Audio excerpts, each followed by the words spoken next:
Et si les plus grands séducteurs du monde étaient en réalité les hommes les plus blessés de leur génération, et si derrière chaque technique, chaque routine, chaque victoire se cachait une immense solitude? Aujourd'hui, on plonge dans The Game, le livre choc de Neil Strauss, pour comprendre ce que la séduction ne dit jamais à voix haute. Bienvenue dans l'Odyssée relationnelle. Tout commence par un document trouvé sur Internet, The Lay Guide, un guide sauvage, brut, où des milliers d'hommes échangent leurs techniques pour pouvoir aborder des femmes. Fasciné, Neil Strauss, journaliste timide, introverti, décide d'enquêter sur ce monde parallèle. Et c'est là qu'il rencontre un personnage hors du commun, Mystery. Mystery n'est pas un séducteur, c'est un ingénieur social. Il a transformé l'interaction humaine en équation. Group Theory, Negs, Peacocking, IOE, à ses yeux, séduire n'est plus une émotion, c'est un protocole, un jeu, un game. Il a tout codifié, tout analysé, pour transformer le chaos des rencontres en une science exacte. Sa promesse est simple. N'importe qui, même le plus timide des hommes, peut devenir un maître de la séduction en suivant ses règles. Une promesse qui va changer la vie de Neil Strauss pour toujours. Neil Strauss, petit, timide, peu sûr de lui, se transforme. Il apprend les openers, ses phrases d'accroche pour démarrer une conversation. Il mémorise des routines entières, des histoires de calibrer pour impressionner.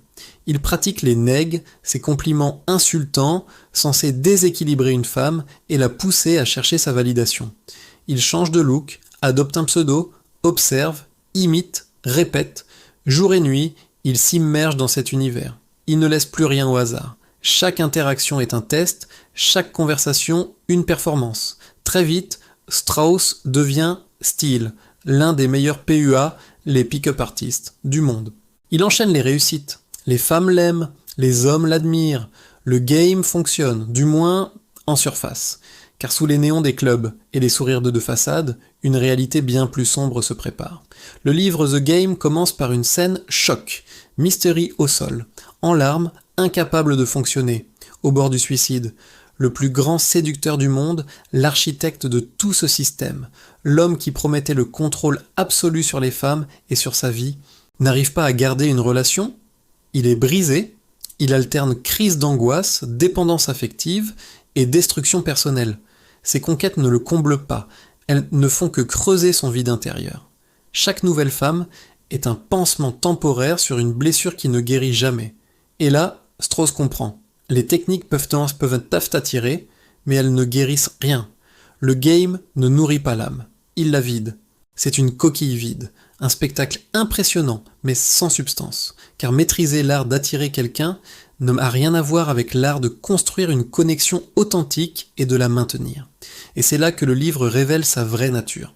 Ce n'est pas un guide de séduction, c'est une autopsie de la masculinité fragile. La plupart des PUA ne sont pas des prédateurs nés. Ce sont des hommes blessés, des hommes qui, à un moment de leur vie, se sont sentis rejetés, invisibles, impuissants. Des hommes qui n'ont jamais appris à gérer le rejet ou à construire une estime de soi solide. Pour eux, le game est une béquille. Ils cherchent à réparer leurs valeurs personnelles en contrôlant l'attention féminine.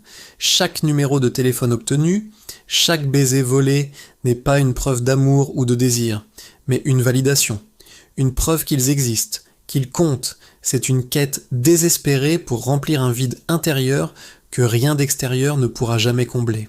Le problème, c'est que cette validation est éphémère. Le lendemain matin, le vide est toujours là, parfois même plus grand qu'avant. Le deuxième problème majeur, c'est que la séduction performative détruit l'intimité. À force de jouer un rôle, celui de Steele ou de Mystery, on oublie qui on est vraiment. Les femmes ne sont plus des personnes avec leurs propres histoires, leurs propres désirs, leurs propres peurs. Elles deviennent des cibles, des objectifs à atteindre dans un jeu vidéo grandeur nature. Les émotions, qu'il s'agisse des siennes ou de celles de l'autre, deviennent des stratégies. La connexion, ce lien unique et précieux entre deux êtres, est réduite à un trophée. Le game déshumanise tout le monde, celui qui joue et celle qu'on joue. On ne rencontre plus l'autre, on exécute un script. Et dans ce théâtre permanent, l'authenticité n'a pas sa place. Comment construire une relation intime si l'autre tombe amoureux d'un personnage que vous avez inventé ? c'est impossible. Le game promet la maîtrise. Il vend l'illusion qu'on peut tout contrôler, l'attirance, la conversation, l'issue de la rencontre. Mais la relation authentique est par définition incontrôlable. Elle naît de la rencontre de deux libertés, de deux univers imprévisibles.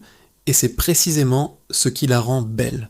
C'est ce lâcher-prise, cette acceptation de ne pas tout maîtriser, qui permet à la magie d'opérer. Vouloir tout contrôler dans une relation, c'est comme vouloir mettre l'océan en bouteille. C'est non seulement impossible, mais ça détruit ce qu'on essaie de capturer. Le vrai courage n'est pas dans l'approche, dans la phrase d'accroche parfaite. On peut apprendre toutes les techniques du monde, mémoriser des centaines de routines.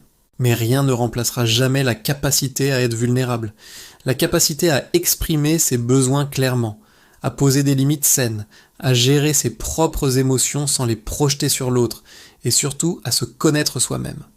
Ce que Mystery avait en technique, il ne l'avait pas en stabilité émotionnelle. Et c'est là que tout a basculé. Au final, The Game n'est pas un manuel de séduction, c'est une tragédie moderne. Le récit d'hommes qui ne savaient pas comment être, et qui ont donc appris à faire main à la place. Ils ont remplacé l'identité par la performance. Mais une performance ne peut pas durer éternellement. Le masque finit toujours par tomber. Le message du livre, si on le lit attentivement, est clair. On ne construit rien de durable avec une stratégie. On ne bâtit pas une relation saine sur des techniques de manipulation, même subtiles. On construit avec une identité, avec une présence authentique, avec une honnêteté émotionnelle, en étant capable de dire « voici qui je suis avec mes forces et mes faiblesses. Et toi, qui es-tu » C'est terrifiant, oui, car ça nous expose au rejet, mais c'est la seule voie vers une connexion réelle. Au fond, The Game nous rappelle ceci. Les relations humaines ne sont pas un terrain de jeu, elles ne sont pas une compétition où il y a des gagnants et des perdants, elles sont un terrain de croissance, un espace où l'on peut apprendre sur soi, sur l'autre, et grandir ensemble. Et le seul game qui mérite d'être joué, c'est et celui où elle, on S, honore soi-même, et où elle, on honore elle, autre. C'est le jeu de l'authenticité, de la vulnérabilité et du respect mutuel. Si cette chronique vous a éclairé, si vous pensez que les relations humaines méritent mieux que des routines et des scripts, alors bienvenue dans l'Odyssée relationnelle. Ici, on déconstruit, on comprend, on avance. N'oubliez pas de liker, de vous abonner et de partager. Et souvenez-vous, l'important n'est pas de gagner le game, l'important est de se trouver soi-même.